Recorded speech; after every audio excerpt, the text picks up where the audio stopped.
Hello and welcome. The new universe launched in 1986 to coincide with Marvel Comics' 25th anniversary. Its first year saw the release of 8 new titles, all of which were in a shared universe.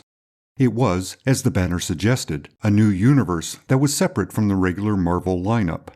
At the beginning of the second year, half the titles were cancelled, and before the end of the third year, the new universe itself was cancelled. Following year, a 4-issue prestige series called The War was released, and that provided closure to the new universe.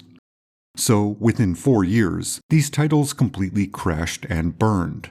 It was a project that should have succeeded, or at the very least, survived for much longer than it did. Yet it fell apart at a time when the industry was reasonably healthy from a company that had a high profile and a solid pool of talent. So, what went wrong? The key person in the new universe saga is the polarizing figure, Jim Shooter, who was the editor-in-chief of Marvel Comics at that time. Depending on who you ask, Shooter was either one of the best things to happen to the company, or he was an overly controlling dictator who enforced his narrow, commercial views of the medium onto the creative talent. Justifying those opposing opinions would take a significant amount of time. For the sake of brevity, Shooter's tenure can be characterized as this. For better or for worse, he transformed Marvel Comics from being a somewhat untamed company into being a responsible business. Marvel did well and flourished during a time when many thought the industry was on its last legs. To accomplish this, Shooter asserted a high degree of control over the material they published, such as making deadlines inflexible. And he instituted policies that did not endear him to the creative talent or the editorial staff. For example, he dissolved the writer/editor position, which was an almost sacred tradition at Marvel, having been established by Stan Lee in the 60s. In some ways, Shooter was a corporate hitman with a vision. He wanted to publish high-quality material that was also highly successful. In order to do that, he had to have editors that were willing to conform to his direction. He also had to acquire creative talent that would gently compromise their own vision for the overall health of the company and the product they produced. Naturally, this could benefit the talent's own careers. Outside of the Marvel offices, Shooter engendered dislike from other publishers and fans. Marvel's publishing schedule was aggressive. It seemed to have the intent of drowning out the competition, especially in the newly established direct market. This was an allegation that more than a few small publishers expressed during the early 80s. As the public face of Marvel, Jim Shooter was the person many saw when Jack Kirby struggled to acquire his artwork from Marvel. It was Shooter's face that denied Kirby the dignity and the due respect of reclaiming the artwork that had established the company. Privately, Shooter may have wanted to give Kirby his artwork back, but publicly, Shooter was full of non-committal statements that seemed to have been approved by Marvel's legal department before he made them. Certainly, Shooter didn't have the power to make the decision and return the artwork to Kirby, but his inaction and defense of the company looked like passive acceptance or indifference towards the situation. It was not a good look, and fans couldn't help but notice.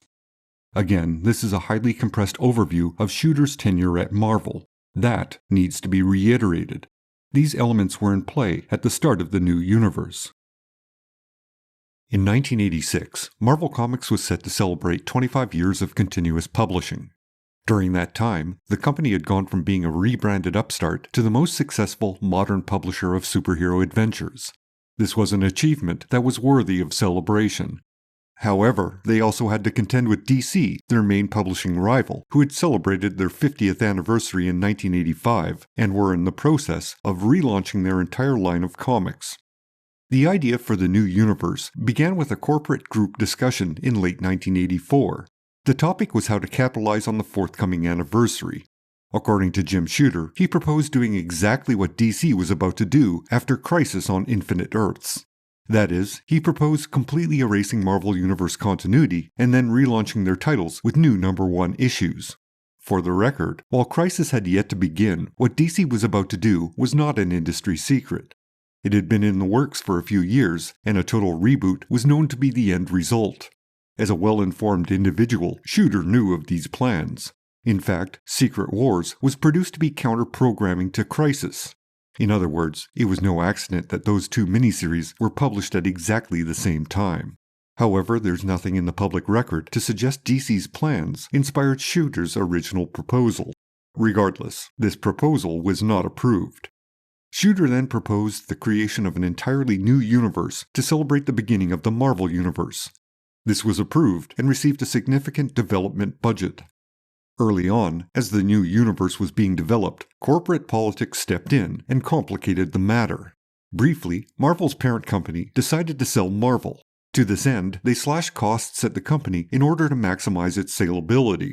One such cut was the development budget for the new universe. It went from $120,000 down to zero, excluding the money that had already been spent.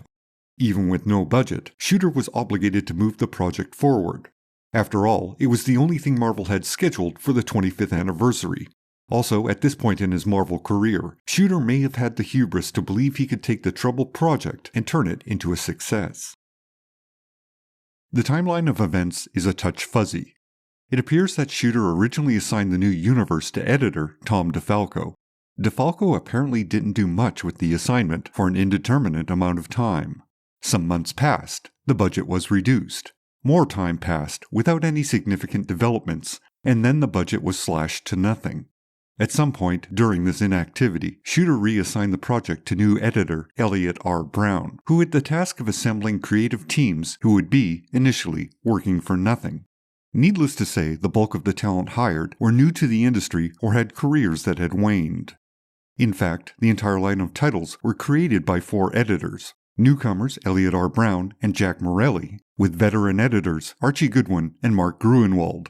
Jim Shooter also provided input, direction, and created one title, Starbrand. Walt Simonson did do character designs for Cyforce, DP7, and Justice, but he left early on after the money dried up.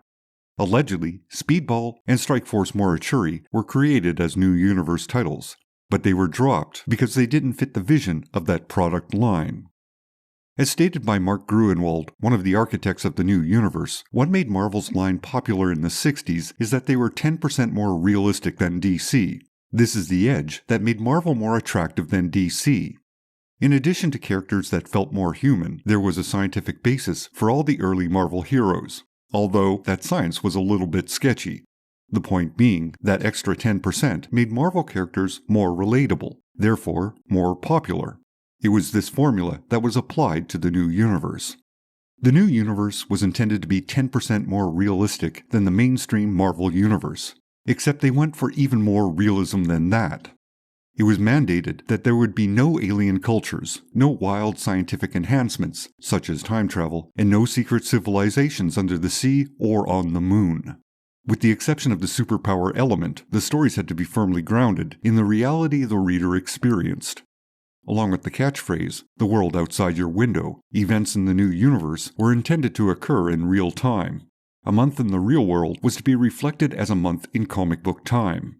If this does happen in the comics, it's not immediately obvious. It seems to get around this bizarre rule by having every issue be self-contained. There may have been unresolved plot threads between issues, but there are no cliffhangers at the end of an issue. This was not an entirely unusual practice for comics of that era, so it's a very odd, almost pointless restriction. The overall concept for the new universe begins with something known as the White Event. The Earth is blanketed in white light, and a certain small percentage of humans receive superpowers. That sounds familiar. I can't place where I may have seen this, though. Whatever, moving on. The new universe launched with 8 titles, and they were not totally unsuccessful. By all reports, sales were pretty average. Unfortunately, they weren't the wild success Marvel were hoping to achieve. Naturally, over a few months, sales leveled out and most titles were low or mid-range sellers. So, the line was not an abject failure, it simply did not meet expectations. The biggest problem was, most titles saw their creative teams leave after the first few issues. Additionally, the editor of the entire line, Elliot R. Brown, was replaced just before the new universe launched. His replacement, Howard Mackey, practically took on this job under duress from Jim Shooter. Due to the lack of noticeable name talent and the overall slightly unpolished feel of the titles, the new universe looked and felt like a project that was hastily put together. None of the titles were incompetent, but they lacked the appeal of the mainstream Marvel universe. Creatively, the new universe was completely unstable right from the moment it began. It's this feature that defines the first year. Before that year concluded, Jim Shooter was removed as editor-in-chief at Marvel. The reasons for that removal are vague at best. Certainly, the new universe underperforming was a contributing factor, but not the main reason. Shooter's overall contentious relationship with his new corporate overlords and his off-putting strict control over creators were likely what led to his ultimate downfall. Allegedly, the writer-slash-artist John Byrne, who had left Marvel and was rather public about his disdain for Shooter, held a party a few weeks prior to Shooter being fired.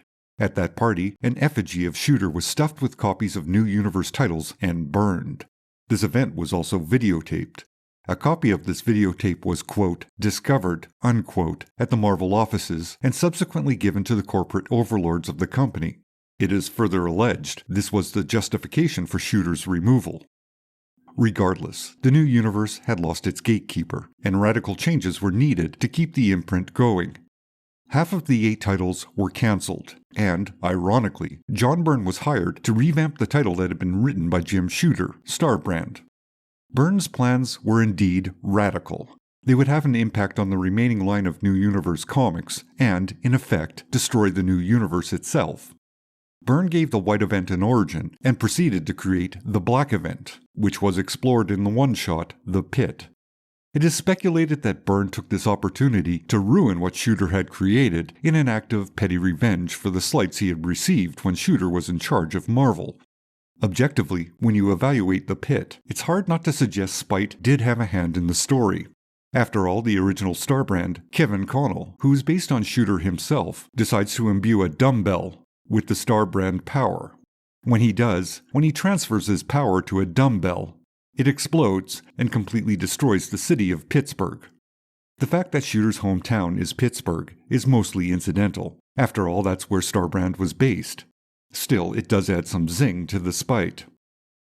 The new universe spiraled into the history books rather quickly after The Pit.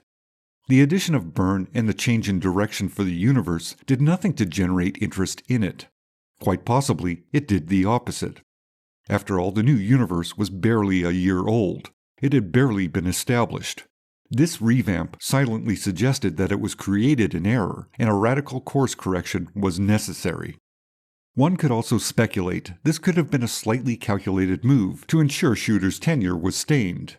Despite his success, Shooter's career at Marvel could have been seen as ending on a complete failure. It justified his removal from the company. Even the industry's top talent, John Byrne, who was on a career high, having successfully revamped Superman the year previously, couldn't salvage the mess Shooter had created with the new universe. As seen in The Pit, the new universe was a catastrophic meltdown, and the blame for that failure rested with the individual who had conceived it. The Pit was followed by the draft, and then finally, the war. The plot being, the origin of the explosion over Pittsburgh goes undiscovered, but some foreign factions take credit for it. As a result, the superpowered people of the world are sought out and drafted into service. Then there's a huge conflict between the various superpowers. As an analogy, it does work. After all, this was a time when America and Russia, the two competing superpowers of the world, seemed to be constantly on the brink of war. It's a theme that pervades a fair amount of content from that era. Unfortunately, it's all surface-level conflict. The point of the war was to simply bring the new universe to a conclusion, not to make a statement about the human condition. As a result, this entire line of titles faded away into obscurity. Perhaps the most significant appearance of the new universe after its demise was during the cosmic title, Quasar. The titular hero finds himself in the new universe and discovers that everything is just fine. The destruction of Pittsburgh and the ensuing war all happened, but the world has moved on and shrugged it off. Not coincidentally, this series was written by Mark Gruenwald, one of the architects of the new universe and the creator of the team DP7. Gruenwald would later write the Starblast crossover event, and, at its conclusion, the new universe's Earth was moved to the current Marvel universe. So the new universe continued to exist, albeit completely overlooked. Peter David, the writer of the majority of the Justice series, slyly inserted that character into Spider-Man 2099 as the recurring background character Net Prophet. This character's actual identity wouldn't be revealed until David left the title with the 44th issue. To coincide with the 20th anniversary of the new universe, Marvel attempted to reboot the new universe in 2006. This project, written by Warren Ellis and illustrated by Salvador Larroca, failed as spectacularly as the original. Ellis approached the concept as if it were one story, rather than a series of separate stories. As a result, the new Universal miniseries introduced all the major characters and redefined the White event. The 6 published issues represent a beginning that isn't fully formed. The 2-issue follow-up, Shockfront, does little to provide anything resembling a resolution. The one-shot, Conqueror, simply fills in a mostly irrelevant historical space in the narrative, as does the following one-shot, 1959. Overall, this reboot feels exactly like a concept abandoned in its early stages. Ellis famously had a hard drive crash during this period, and his notes and scripts for a variety of projects were lost, New Universal being one such project. This is cited as the reason why the series abruptly ended. Regardless, neither Ellis nor Marvel seemed all that keen on trying to continue and make New Universal work. Also in 2006, the New Universe appeared in a short story arc, In the Exiles. In 2008, Marvel published a series of one-shots titled The Untold Tales of the New Universe. Needless to say, this effort did not generate enough interest to relaunch the New Universe brand. As a property, the New Universe appeared to be thoroughly defunct. As a side note, some characters, such as a retooled Nightmask and Starbrand, appeared in the lead-in to the multiverse-destroying event, Secret Wars. For the most part, these characters were a plot necessity. Otherwise, the New Universe remained a trivial background element in the Marvel Universe. In the end, the New Universe may have been a slightly misguided venture that had the added misfortune of being initiated by someone who was on their way out of Marvel. By all accounts, everyone involved tried their best with the resources available. However, it was undermined by creative teams suddenly changing, editors being replaced, and a general lack of coherency as a brand. Speaking to that point, it proved that Marvel couldn't simply sign their name to a project and expect it to succeed. Historically, the New Universe may have been the first attempt at a new shared universe right from the beginning. Certainly the original Marvel Universe was a shared space, occupied by all their titles, but that had evolved almost by accident rather than design. There were no specific guidelines, and everything was permitted, whereas the New Universe was a very controlled environment. Ironically, this controlled shared space would be utilized to great success by Valiant Comics a few years later. To continue that irony, Valiant was an imprint established by Jim Shooter after being fired from Marvel. To overdose on irony, Shooter was also fired from Valiant by his early investors. But that's a story for another time. Many more companies, such as Malibu, Dark Horse, and CrossGen, would establish comic lines specifically around this new shared universe concept. All had varying degrees of success. None of this is intended to suggest the new universe was before its time, or that it influenced the industry, because no one is going to copycat an abject, very public failure. But quite possibly, it did teach a few lessons on how not to create a new universe.